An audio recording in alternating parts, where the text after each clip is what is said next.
자료 해석 시작하도록 하겠습니다. 자, 자료 해석은 일단은 여러 가지 갈래로 나뉘어져 있어요. 물론 이 자료 해석이라는 것 자체도 설명하시는 분들에 따라서 여러 갈래로 나뉘기는 합니다만, 기본적인 틀은 있거든요. 그래서 이번 자료 해석은 첫 번째 시간입니다. 그래서 자료 해석에 대해서 기본적인 것들, 그 다음에 중요한 것들 몇 가지를 좀 소개해 보도록 하죠. 자, 우선은 간단한 자료 해석이라고 해서 기본적으로 자료 해석이다 라고 하면은 대체로 간단한, 물론 간단하긴 하지만 일일이 하는 바람에 좀 오래 걸리는 것들은 있어요. 그렇긴 하지만 별도의 스킬이 들어가거나 하지 않는 그런 기본적인 것들을 저는 간단한 자료 해석이라고 합니다. 이 간단한 자료 해석이라는 것은 이제 보시는 것처럼 단순 계산, 단순 비교, 단순 추세, 단순 정보라고 해서 다 단순이라는 말을 좀 붙였습니다. 근데 여기서 단순하다는 건 뭐냐면 별도의 특징은 없다는 얘기예요. 그렇기 때문에 그냥 계산해야 되는 것, 그냥 비교해 봐야 돼요. 비교라는 건 여러 가지가 있습니다. 두 숫자가 주어져 있고, 두 수가 이렇게 주어져 있고, 둘 중에 누가 크냐? 이거일 수도 있고요. 조금 더 확장해 보면은 간단한 계산, 즉, 전년 대비 증가량이라든지, 이런 것들, 계산을 해야 되는 것. 물론 조금 더 디테일하게 들어가면 단순하진 않은, 증가율이라든지 감소율, 이런 것들을 물어볼 수도 있습니다. 자, 그 다음에 추세라는 것은 순수하게 이 그래프 또는 표에 있는 값들이 어떠한 형태를 취하고 있는지, 증가하고 있는지, 감소하고 있는지, 또는 증감을 반복하는지, 이런 것들에 대한 것을 물어볼 수가 있습니다. 자, 마지막으로 단순 정보는 어떻게 보면 이 전체를 다 아우른다고 할 수 있는데, 표나 그래프에 나와 있는 데이터를 기반으로 이것 가지고 얘기할 수 있는 것들. 근데 여기서 단순하다는 것은 눈에 띄는 것을 얘기하는 거겠죠. 숨은 의도가 있다라기보다는. 그렇게 좀 볼 수가 있겠습니다. 자, 그리고 먼저 한번 이 간단한 자료 해석이다라고 하면 뭐가 있는지 한번 유형을 조금 볼 필요가 있을 것 같아요. 자, 우선은 단순 계산. 우리 교재에 있는 내용인데 문제를 먼저 한번 풀어보세요. 문제는 상당히 간단합니다. 상당히 간단한데 이제 단순 계산이라는 것이 어떤 문제가 있는지를 봐야 되니까 그런 차원으로 좀 접근하셨으면 좋겠어요. 자, 그 부분을 보셨다라고 생각을 하고 한번 같이 보죠. 다음 표를 보고 질문에 답하시오. 표는 양성평등 정책에 관한 성별, 연령별 의견입니다. 그럼 첫 번째, 여기서 말하는 성별, 그 다음에 연령, 이런 것들은 아주 단순한 문제라면은 깊게 생각할 필요는 없지만 이 성별 있잖아요.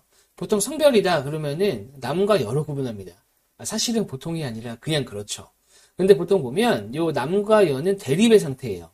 그러니까 여기서 말하는 대립이라는 것은 싸운다 이런 개념은 아니고 어떤 거 말씀드리냐면은 남과 여를 비교할 건덕지를 가지고 있다는 거죠. 남자는 이렇고 여자도 이렇고 됐죠? 그 다음에 연령도 마찬가지입니다. 이 연령이라는 것도 보통 비교를 많이 하게 만들어요. 그래서 누가 더 크다 누가 더 작다 그죠? 그런 것들 또는 연령대 중에 가장 많은 연령대를 구하시오. 증가율이 가장 큰 연령대를 구하시오. 그런 용도로 좀 많이 쓰인다는 겁니다. 물론 이 문제는 단순 계산이기 때문에 계산하는 걸 넣어놨지만요. 자, 그리고 표를 보시게 되면은 30대 미만, 30세 이상, 그 다음에 찬성, 반대. 근데 저는 이렇게 좀 말씀드리고 싶어요. 여느 강의도 마찬가지지만 표를 한번 문제에서 설명을 할 때 표를 한번 쭉 설명을 합니다. 물론 표 설명 안 하고 하시는 분도 있겠지만 표 설명을 하는데 이렇게 생각하실 수도 있어요. 표를 왜 설명하지? 표 설명할 거리가 있나? 표는 그냥 눈에 보이는 건데 있어요. 왜냐면 이 문제는 단순한 문제니까 그렇긴 한데 이 표에 나와 있는 보통 이걸 가로축이라고 하고요. 근데 이걸 세로축이라고 하는데 이 구성만 보더라도 문제가 어떻게 흘러갈 거다라는 어떤 그런 기본적인 방향성을 찾을 수도 있습니다. 항상은 아니지만 그렇기 때문에 구성이 어떻게 되는지는 보셔야 돼요. 무조건 선택지부터 가시는 분은 계세요. 자료 해석은 선택지다 이렇게 생각하시는 분들이 계신데 선택지에 가더라도 뭐가 있는지 알고 가야 다시 올라올 때 가지고 올라오지 아무것도 모르고 그냥 선택지만 보게 되면 가지고 올라올 수 있는 게 없습니다. 그러니까 반드시 보시길 바랍니다. 디테일한 얘기는 실제 표 해석, 자료 해석 순서는 제가 또 만들어 놓은 강의가 있거든요. 그 부분에 대해서는 그 자료 해석 순서에서 조금 더 디테일하게 말씀드리도록 하겠습니다. 자, 별로 어려운 문제도 아닌데 너무 말을 많이 했어요. 자, 한번 가볼게요, 이제. 30세 미만과 30세 이상, 근데 여성과 남성이 나와 있고요. 찬성과 반대 이렇게 나와 있습니다. 그 다음 합계가 나와 있는데, 이 합계라는 것은 가가 빈칸이 뚫려 있고 나가 빈칸이 뚫려 있어요. 나중에 빈칸 유형에서도 제가 또 말씀드리겠지만, 빈칸은 그 목적이 딱 하나예요. 구하는 것밖에 없어요. 근데 물론 이제 빈칸을 구하는 것도 직접적으로 구할 것이냐, 간접적으로 구할 것이냐 좀 나뉘긴 하지만, 일단은 빈칸이 나오면 얘는 구해야 된다. 그렇게 생각하셔야 됩니다. 자, 일단 뭐 그렇습니다. 이렇게 쭉 보시면 되겠고, 그냥 여기 빈칸이 없어요. 그죠? 그러면은 가하고 나를, 이게 지금 세팅 문제예요. 감으로 보고 남으로 보기 너무 심플하잖아요. 그죠? 자, 그래서 요거는 어떻게 하면 변형이 되는지 한번 보도록 할게요. 자, 보시면, 일단은 첫 번째 문제에서는 이 표를 보고 이렇습니다. 가와 나의 합을 구하시오 그랬어요. 그러면은 가는 어떻게 되는 거예요? 찬성과 반대의 합이 합계니까 걔 합계에서 반대를 빼서 구하면 되죠. 아, 너무 쉬웠다. 그죠? 그럼 요건 얼마가 되는 거예요? 164. 자, 그 다음에 178과 나 더해서 250이니까 나는 250에서 178을 빼면 됩니다. 됐죠? 자, 그럼 여기는 72. 그래서 둘을 더하게 되면 236 이렇게 됩니다. 나중에 제가 그 다음 몇 강 뒤가 되겠네요. 자, 요 내용에 대해서 또 디테일하게 설명을 좀 드릴 건데 이 단순하게 그냥 가를 구하기 위해서 236을 뺀다. 그 다음에 나를 구하기 위해서 250에서 178을 뺀다 이렇게 돼 있지만 숫자가 조금 복잡하게 되면 이렇게 일일이 계산하는 거 힘들 수도 있거든요. 그래서 좀 다른 방법으로 가는 게 있어요. 그것도 설명을 좀 드릴 거예요. 그러니까 여기서는 단순한 계산이니까 그냥 계산하라는 취지로 제가 드린 거고 제가 다음에 어떤 강의에서는 제가 몇 강이라고 말씀드리진 않겠지만 얘네를 이렇게 보는 게 아니라 이렇게 보는 것도 있어요. 얘를 구하기 위해서 없는데 그건 나중에 좀 말씀드리도록 하겠습니다. 자, 어찌됐건 간에 236 이렇게 나왔습니다. 자, 그 다음 두 번째 문제는 양성평등 나왔네요. 양성평등 정책에 대해서 반대하는 비율이 가장 높은 집단은 이랬습니다. 이거는 지금 가하고 나는 이미 해결됐잖아요. 그럼 이 표는 모든 게 다 주어져 있는 거예요. 보세요.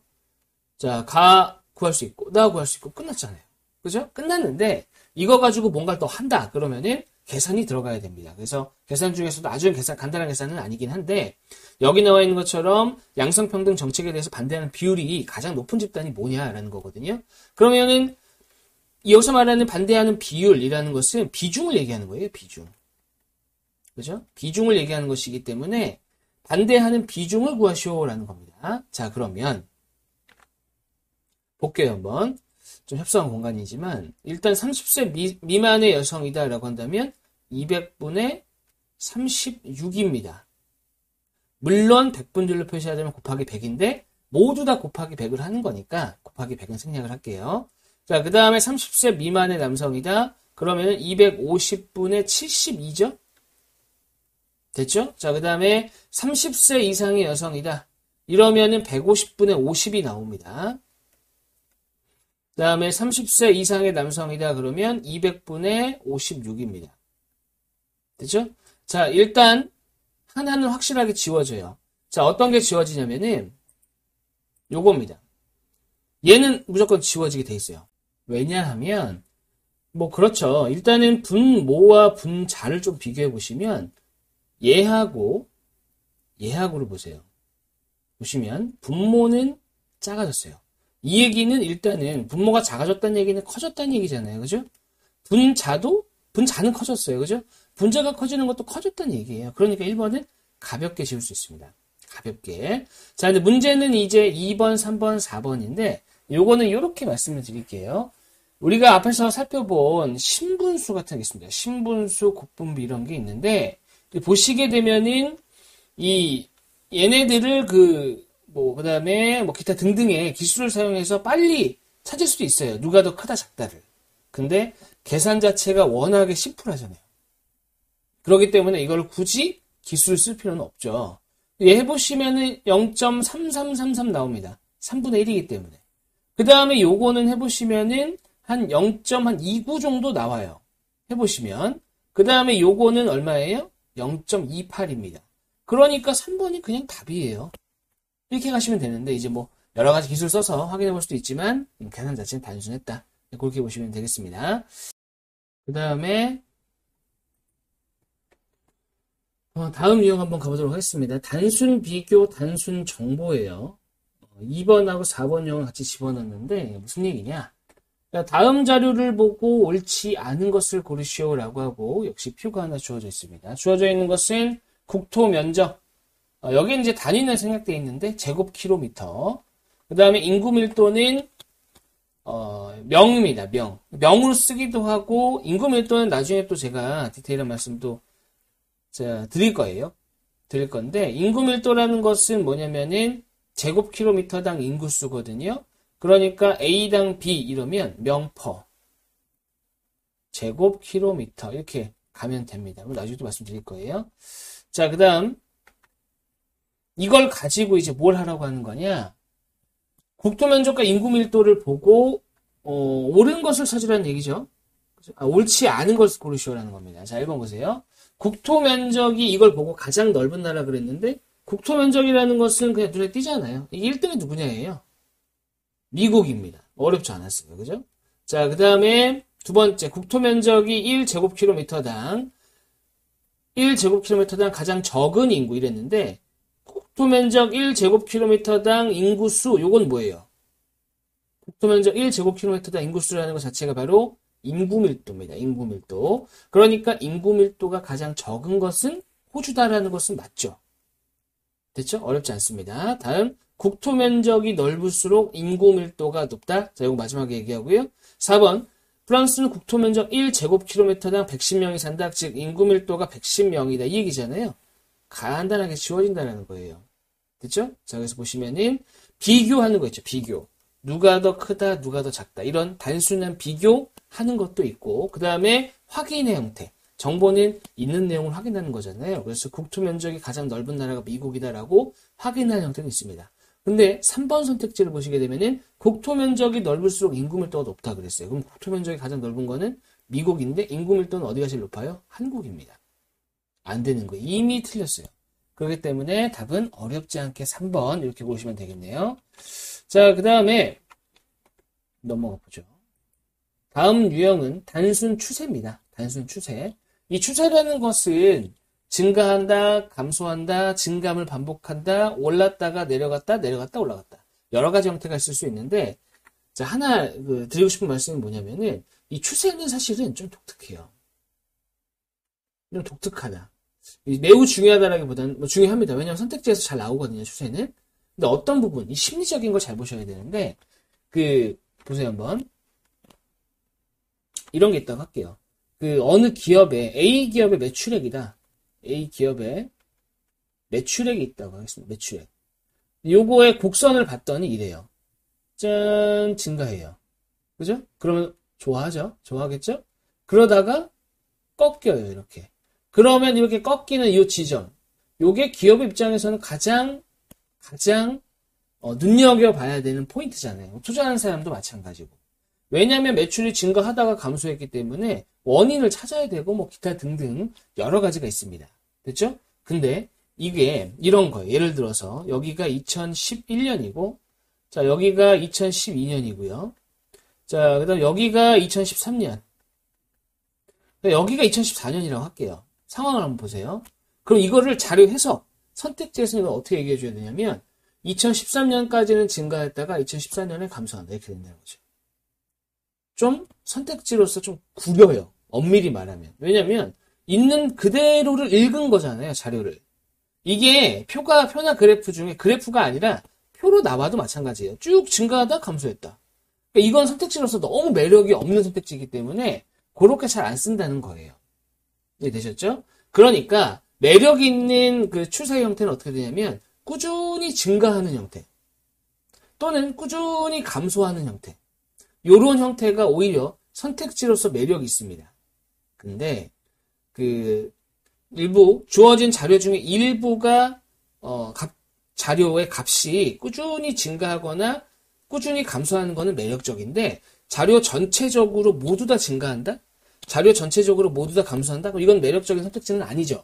의미가 없으니까. 그래서 얘네가 매력이 있으려면 대체로는 들쑥날쑥 왔다 갔다 하는데 어떤 거 하나가 꾸준히 증가하거나 어떤 거 하나가 꾸준히 감소하거나 보통 이런 게 매력적인 선택지여서 등장을 하게 됩니다. 물론 이런 것도 있어요. 어떤 것도 있냐면 이런 것도 있습니다. 증가를 해. 그죠? 일부 증가하다가 쭉 감소합니다. 이렇게. 그죠? 이렇게 감소해요. 그러면 이게 기간이 짧으면 크게 의미가 없는데 기간이 긴 경우가 있어요. 여기가 예를 들어서 2010년이고 여기가 이제 2019년이다. 예를 들면 그러면은 꾸준히 감소하잖아요. 그러니까 이 이전에는 증가했었지만 이 이후에는 감소한다는 거예요. 이렇게 범위가 길면 이 확인해야 되는 범위가 길면 일부만 봤을 때 일부만의 증가 감소도 얘기한다는 거죠.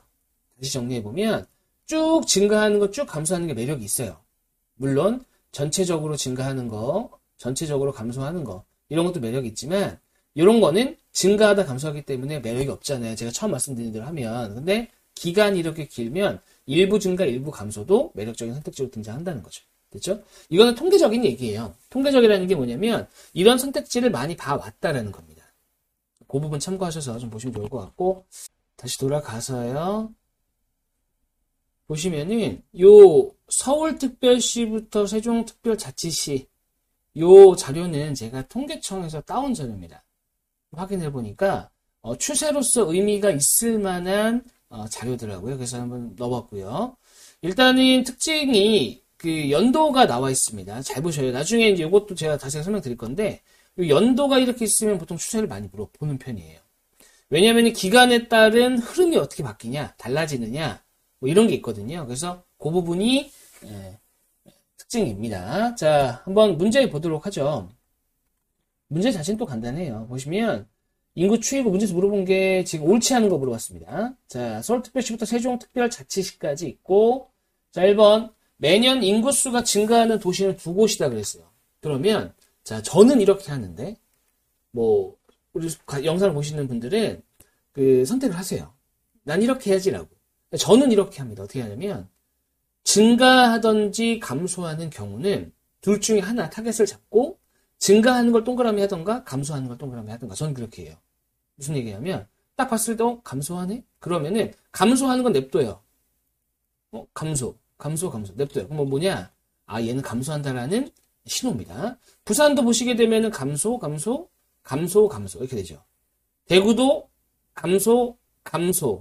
감소입니다. 인천은 보세요. 증가예요. 동그라미 하는 거예요. 이렇게. 그 다음은 증가죠. 그 다음은 증가입니다. 그 다음도 증가예요.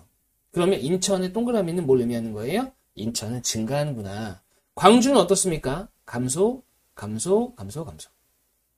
근데 숫자를 일일이 다 보면 어려워요. 보세요. 이렇게 끊어서 보세요. 일산 다 공통이니까 끊어보시게 되면은 38, 34, 25, 15, 09 이렇게 갑니다. 이거 좀 약간 팁입니다. 자, 그 다음에 대전광역시도 감소하고 있거든요. 그죠? 감소. 울산광역시도 네, 감소합니다. 세종특별자치시, 세종시 같은 경우는 증가하고 있어요. 됐죠? 자, 그렇기 때문에 매년 인구가 증가하는 곳은 인천광역시와 세종특별자치시고 그 다음에 우리가 동그라미가 안 돼 있다고 그랬잖아요. 그럼 동그라미 안 돼 있는 건 뭐라고 했어요? 동그라미 안 돼 있는 거는 감소한다고요. 근데 보세요. 하나, 둘, 셋, 넷, 다 6개 맞습니다. 그래서 1번, 2번이 다 맞는 말이네요. 이렇게 생각할 수 있습니다. 순간적으로 8개 도시가 있는데 두 곳이 매년 증가하면 나머지는 감소하는 거 아니야? 아니죠. 감소하다가 증가할 수도 있어요.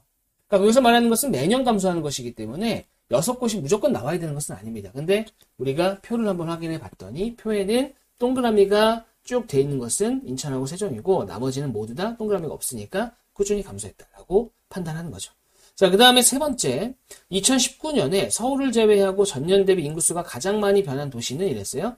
서울은 제외예요, 일단. 서울은 빼고 가장 많이 변한 도시는 그랬습니다. 여기서 일단 변했다라는 것의 의미는 변화입니다. 변화.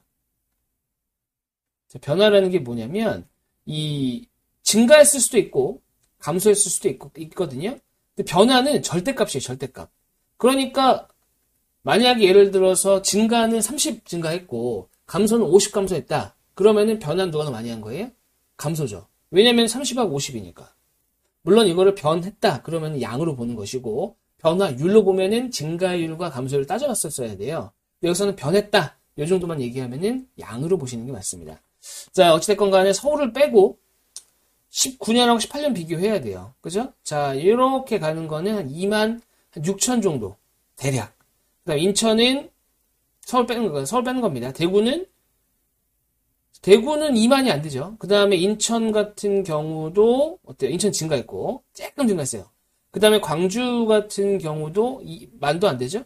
그 다음 대전광역시는 15,000선, 그 다음에 울산광역시는 한 7,000선, 세종특별자치시는 보니까 24,000. 자, 여기가 얼마였어요? 부산이 한 26,000 정도였잖아요. 그죠? 그러니까 부산이 조금 더 많네요. 치사했네? 3번입니다. 그 다음 4번. 서울은 2018년에 인구가 전년 대비 가장 많이 감소했다. 자, 2018년에 전년 대비,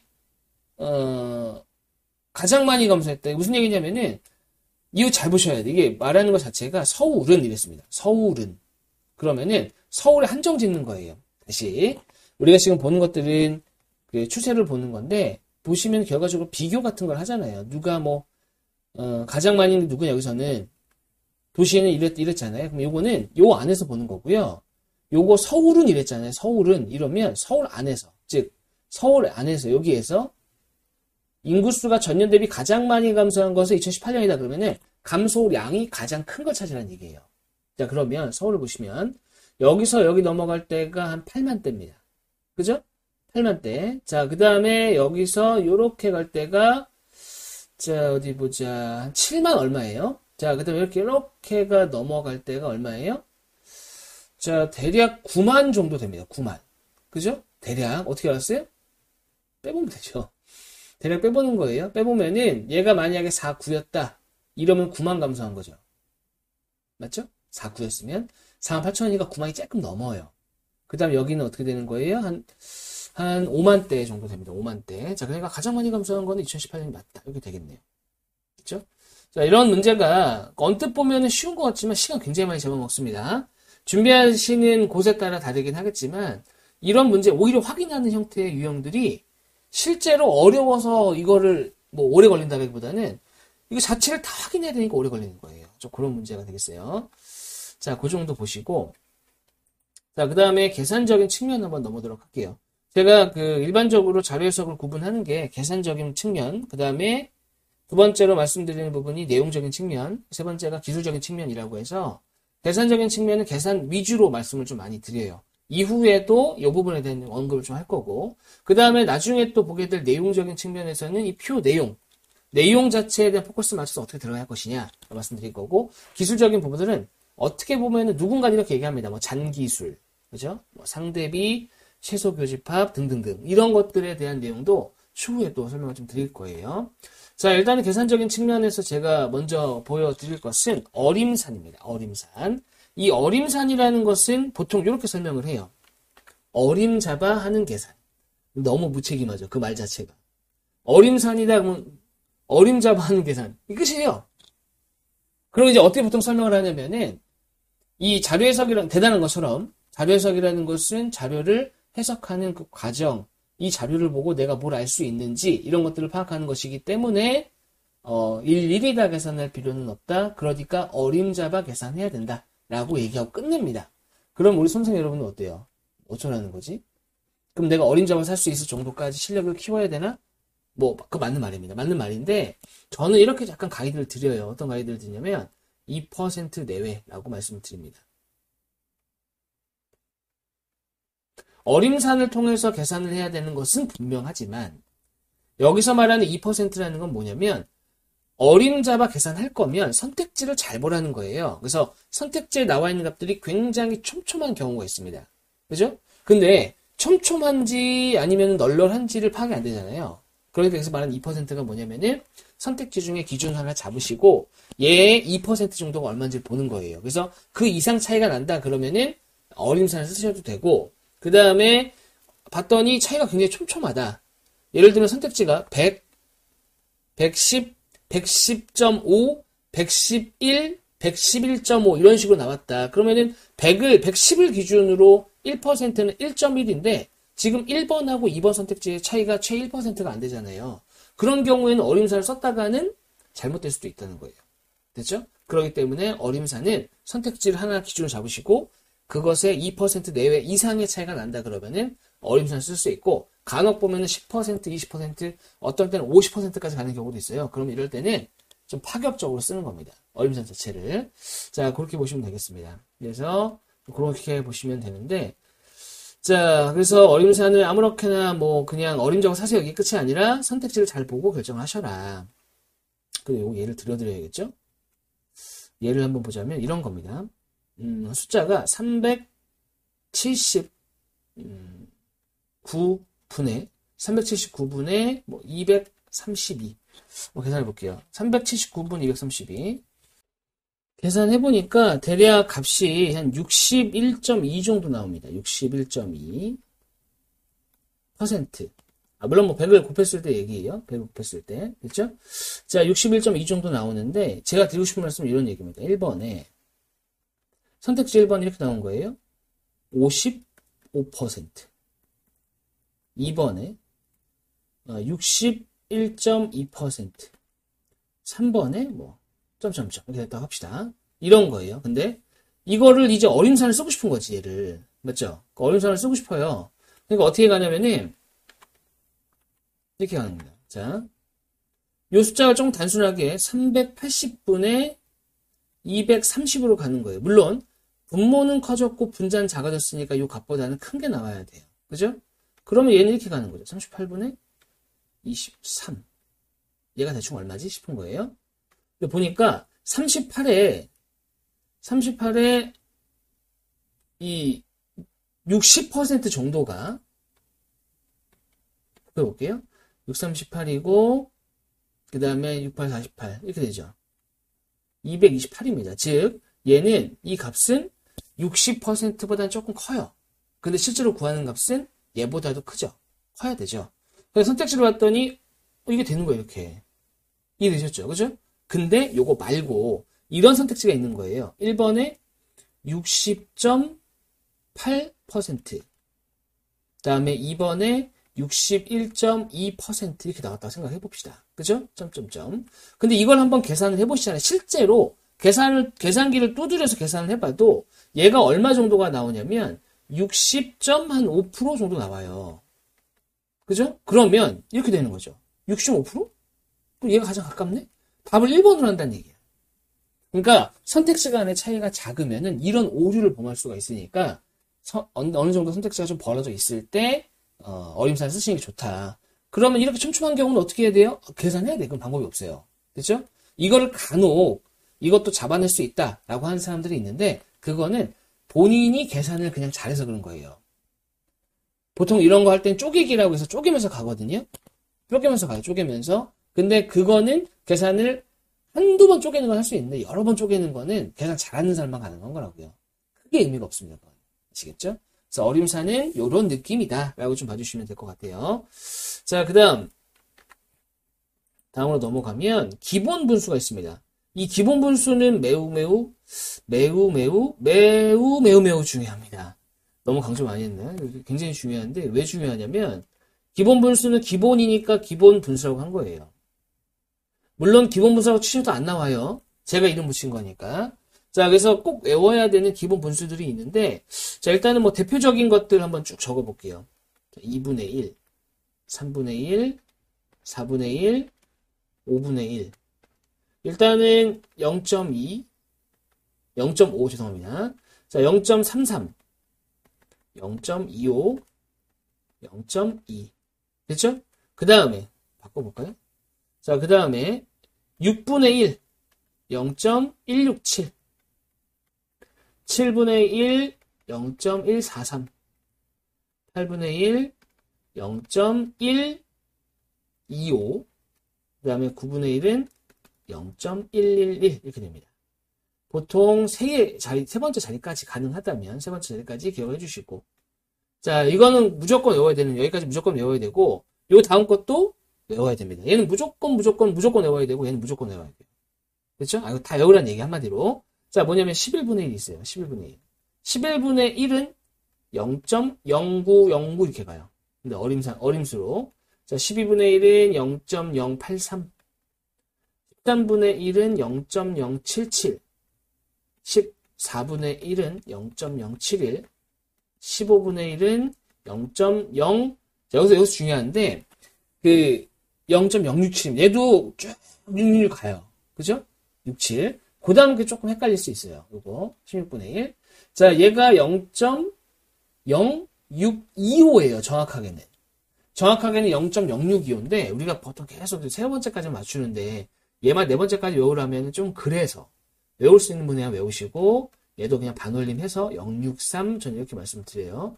예전에 제가, 이거를 엄청 물고 늘어주시는 분도 있어요. 이거 062호인데 왜 063이라고 하냐. 그러면서 뭐라 그러냐면은 극단적인 예를 들어볼까요? 이러더라고. 안 되는 극단적인 예. 이 안 되는 극단적인 예를 들 거면 다 안 돼, 이러면. 그죠? 다 안 됩니다. 그러니까 나름 맞춘 거고요. 맞춰서 한 것 뿐이고, 좀 이렇게 나는 0.062호 할 수 있다면 외우세요. 그냥 그렇게. 당연히 하시면 되고. 그 다음에 17분의 1. 그 다음에 0. 얘도 이렇게 뒤에서 제가 또 설명드릴 건데 외울 수 있는 방법을 좀 설명드릴 거예요. 056, 19분의 1은 0.053 이렇게 됩니다. 자, 저 어떻게 외우냐면 저 처음에 이거 못 외웠어요. 그러니까 제가 이걸 기본문수라고 명명을 하고 제가 못 외웠다니까 이걸 못 외웠었는데 그래도 이거 학생들한테 설명도 해줘야 되고 외우기도 해야 될 것 같으니까 이렇게 해보자 라는 마음으로 했던 게 뭐냐면 둘의 차이가 8이죠. 8. 정확하게는 0.008 작아지죠. 그죠? 8이라고 할게요. 6 차이 나죠? 6 차이 나죠? 4, 3 기준입니다. 4, 3, 3. 이 기본 분수가 워낙 중요하다 보니까 제가 강조하는 부분이에요. 그래서 8, 6, 6, 4, 4, 4, 3, 3 이렇게 말씀드리겠습니다. 그래서 이 부분 기억해 주시고 처음에는 이렇게라도 해서 외우시고요. 아니면 기준 하나 잡으세요. 이렇게. 얘로 기준 해야지 라고 외우시고 얘 기준으로 빼셔도 되고요. 그건 이제 알아서 하셔야 되는 부분이긴 하지만 저는 이렇게 했다고요. 866, 444, 33. 지금은 이제 외우고 있죠. 처음에 저도 이거 안 외워져갖고 곤욕을 치렀습니다. 근데 외워야 돼요. 왜냐면 워낙 많이 나와요. 얘가 바로 뭐다? 기본 분수다. 기본 분수. 자, 꼭 기억하시고. 자, 그 다음에 기본 분수 다음. 마지막으로 이제 기준에 대한 얘기를 좀 해보려고 합니다. 이 기준은 별거는 아닌데 이런 느낌이라고 보시면 돼요. 보세요. 그 A, B, C, D 항목이 A, B, C, D가 있어요. A가 있고 B가 있고 C가 있고 D가 있다. 우리가 확인해야 되는 게 A, B, C, D입니다. 그러니까 누가 가장 크냐 이거예요. 그죠? 근데 그냥 숫자로만 나와 있으면 당연히 누가 큰지 알죠. 그죠? 근데 그게 아니라 뭔가 계산해야 돼. 이러면 얘를 만약에 이 중에 가장 큰 게 뭐지? 라고 했을 때 만약 이거를 A, B, A, C, A, D, B, C, B, D, C, D 뭐 등등등 이런 식으로 일일이 다 비교해버리면은 4C 2에서 6가지가 나옵니다. 그렇죠? 근데 제가 말씀드리고 싶은 건 뭐냐면 기준을 정하세요. 보통 기준이라는 것은 뭐라고 제가 말씀을 드리냐면 기준은 구하기 쉬운 값입니다. 구하기 쉬운 수. 우리 방금 봤던 기본 분수 같은 거예요. 기본 분수. 그렇죠? 기본 분수 같은 것들이 이제 구하기 쉬운 수가 되니까 기준이 되고 예를 들어서 얘를 기준으로 했다. 이렇게 하는 거예요. 둘이 비교해봐. B가 크네? 탈락. B랑 C랑 비교해요. C가 크네? 탈락. 기준은 B였지만 B가 탈락이 된 거예요. 그러면 이제 마지막으로 C하고 D만 확인하면 되는 거 아니에요. 맞죠? 그럼 둘 중에 누가 크냐? 결과적으로 3번만 해보면 된다는 얘기죠. 6번이 아니라 3번. 이러니까 기준을 잡아야 된다는 얘기예요. 아무거나 잡지 말고 뭐라고요? 구하기 쉬운 수. 분수다 그러면은 기본 분수가 그것에 해당한다는 거예요. 그렇죠? 자, 그렇게 보시면 될 것 같아요. 그래서 이제 좀 정리를 해보면 그 앞에서 봤던 내용들이 첫 번째는 단순한 그 자료 해석 표 관련된 내용을 좀 얘기했었고 그 다음에 계산적인 측면에서 또 몇 가지 설명을 드렸어요. 제가 드리는 강의의 내용은 대체로 이 문제에 대한 접근 방법이에요. 단순히 문제를 풀자, 많이 풀면 장땡이다. 그렇게 가는 것이 아니라 접근 방법으로 가고 있거든요. 그렇기 때문에 제가 이제 중간중간 드리는 말씀들이 있어요. 본인께 아니다 싶으면 안 하셔도 되지만, 지금까지 쭉 강의하면서 어떤 누적된 데이터와 관련된 내용들이니까 그 부분도 좀 가능하면 소화를 좀 하셨으면 좋겠습니다. 됐죠? 자, 다음 강의에서는 자료 해석 순서를 좀 볼 거예요. 매우 중요하니까요. 다음 강의에서도 꼭 집중해서 봐주시길 바라겠습니다. 수고하셨습니다.